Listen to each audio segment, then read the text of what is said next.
Hey guys, it's Colonel Coffee here and we're back on Destiny, and today was the release of the 390 light level version of Vault of Glass, which this week is the reset and it is the featured raid.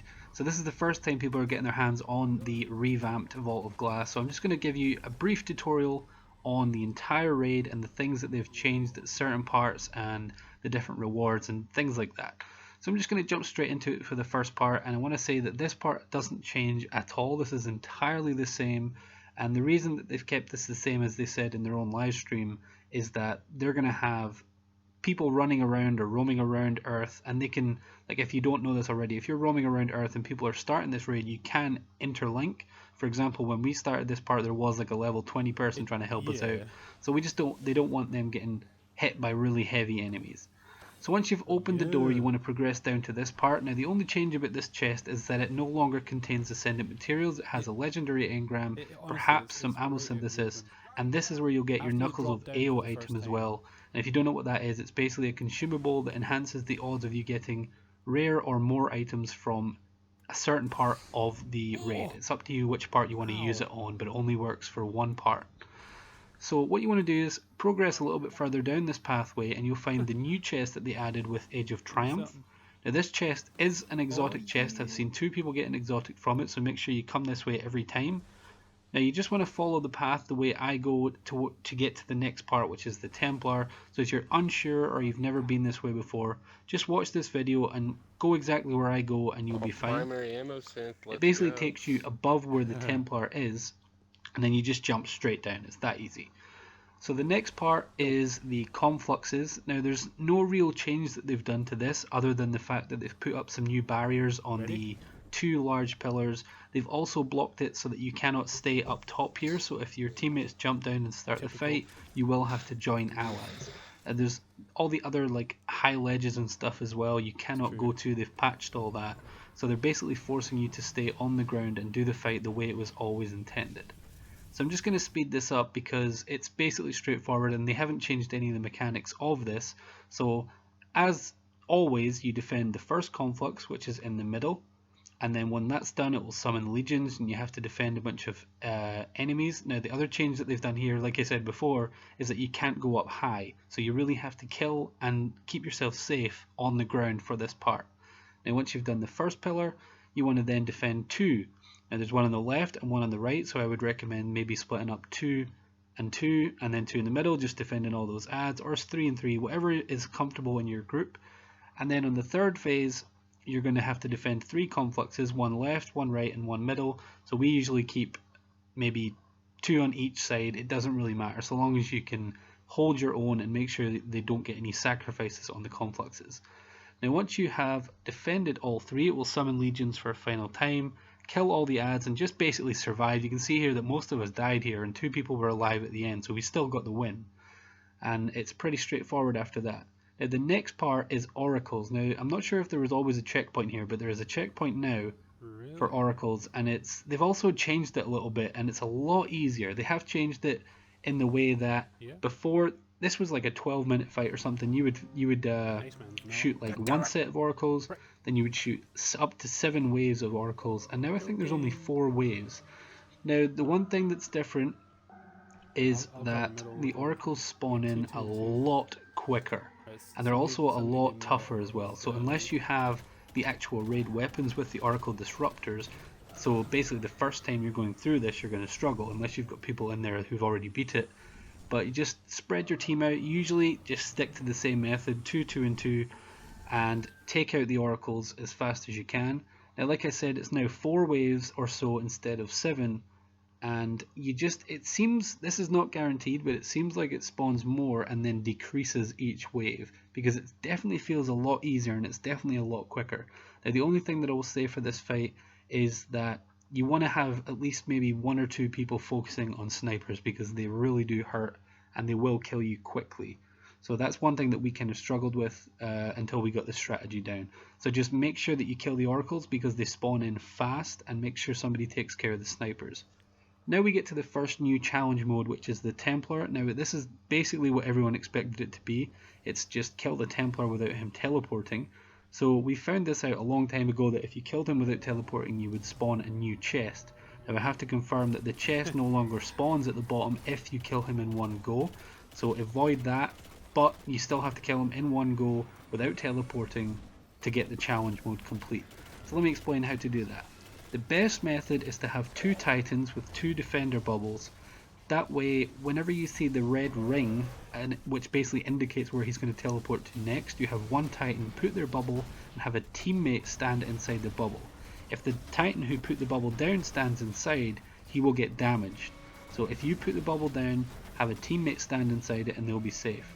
Now just do this, keep damaging him until he's going to rotate to another location. You'll see the ring move to somewhere else. It's usually the same 2 locations that you can see in the video. Have your second titan put his bubble down and just continue to shoot him until he's dead. What's going on? Now this is one of the main places you probably want to use your Knuckles of AO, simply because it's the best place to get the Fatebringer. But there is other weapons here as well. As you can see, I got the Vision of Confluence, which is one of my favourite weapons of all time, and I only got the Adept version, which is still good. But other than that, that's pretty much the easiest challenge that you could think of. It only took us like a minute to kill him. That's why I didn't speed this one up, I just let it run. Now once you have killed the Templar, you want to make your way down the secret tunnel. You can go the normal way if you want, but if you go this way it's kind of quicker to get to the first chest in the Gorgons Maze. So I've sped this up a little bit because it takes a while. Just follow the path, drop down all the way to the bottom, and on the left hand side you'll see a big open door and you'll see the chest in there.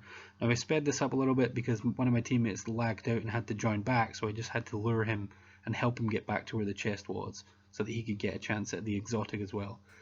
Now, I'm not confirming that this chest is exotic or not, but it can drop either an artifact or a class armor, I believe. I think I got the mark for my Titan on the second rotation. This time I only got a legendary engram. Now once you've done this, you want to progress to the Gorgons Maze. Now this part is tricky. If you know where to go, then you're fine. Just follow the path that you would always take back in the day. Just try not to make too much noise. Don't double jump. Don't throw grenades, don't do anything like that. Just follow the path that we show you in the video and you'll be fine.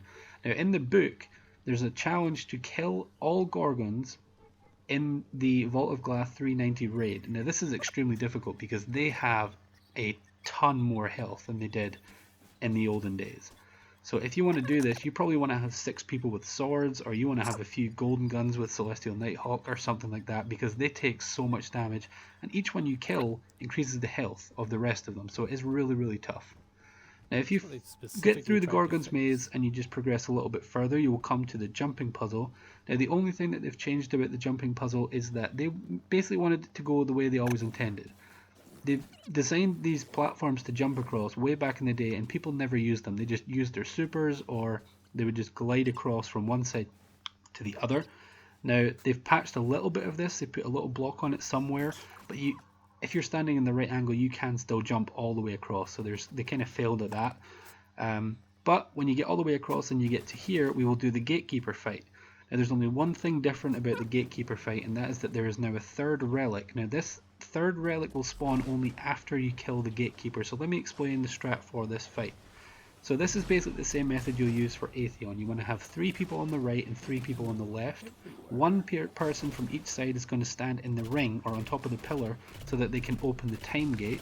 And you want to assign one person from each side who will go in the time gate and kill their Gatekeeper and get the relic. So those 2 people will grab their relic and come out. But before this happens, you have to kill the first Gatekeeper, who's in the middle. Now when you kill the first one, it will spawn that third relic. Now the person who has this relic just has to keep a hold of it. If he dies, someone else needs to pick it up or it will be a wipe. So just hold the relic, wait for the 2 people who've teleported to get their relics, come out, and then you have to defend the conflux in the middle the way you always have. So maybe have one person at the top with their relic killing all the Praetorians, and one person at each teleporter killing all those Praetorians, and then just wait for it to be done. Now we move on to Atheon's challenge. Now this is a challenge they said was the hardest challenge that they've ever made, and I'm not sure if they meant hardest they've ever had to design, or if they literally meant it's going to be the hardest for people to complete, because we found it incredibly easy. Once you get a rhythm going, it's one of the easiest ones you can think of. So let me explain how it works. It's the same method. You want to have 3 people on the left and 3 people on the right, and just for a bit of clarification, the left side is what we call Mars and the right side is Venus. which basically means if you get teleported, as you can see here, this is teleported to the right and it's Venus. If you get teleported to the left, it will be red and it will be like Mars. Now this is where the challenge kicks in. All 6 players have to kill an oracle. So if the 3 people who get teleported, they have to kill 1 oracle each. Now what you want to do for this to be effective is the 3 people who do not get teleported, you want to designate one of them to wait behind on the teleporter so that the gate is still open, and the other 2 people to run through. Now of the people that are inside, the first person who kills an oracle, you want them to go through the portal and then relieve the person who waited behind so that he can go in and kill his oracle. It's a little bit complicated, but trust me, it's just a relay. You just want to make sure that all 6 players shoot 1 oracle each. If the same player shoots 2 oracles, it's a fail. So just make sure that all 6 people kill 1 oracle and are still alive, and you'll be fine. You can see that he takes a lot of damage, so it's the usual method. Just once everyone's outside, head to the middle island, put your weapons of light bubble down, and the person with the relic's just going to hold the shield up so that you're protected, and just do as much DPS as you can. Now once you get his health down, you probably can't kill him in one go because he is pretty weak, and if you have the right DPS you will destroy him. And I would recommend using no rockets, because you will probably kill yourself if you fire a rocket from the bubble. Now I'm just going to explain here that this is the Mars side, so you can definitely tell which side is which. Now again, you want to have all 6 people shoot the oracles, shoot 1 oracle each. Now the best way I can explain to do this is, if the 3 people get teleported, just keep shooting an oracle, doesn't matter which one, shoot them all until your name comes up on the bottom left saying that you've destroyed an oracle, and as soon as you see your name, you're free to leave and relieve the people outside so that they can go in and kill their oracles. Now once you've done this for the second time, you want to go to the middle platform once again, make sure everybody's there, place down your weapons of light, get inside the bubble, and then just finish him off with the rest of your DPS. It's that simple. So for them to say that this was the hardest challenge that they've ever had to make, I think is a little bit of a joke, but it was fun.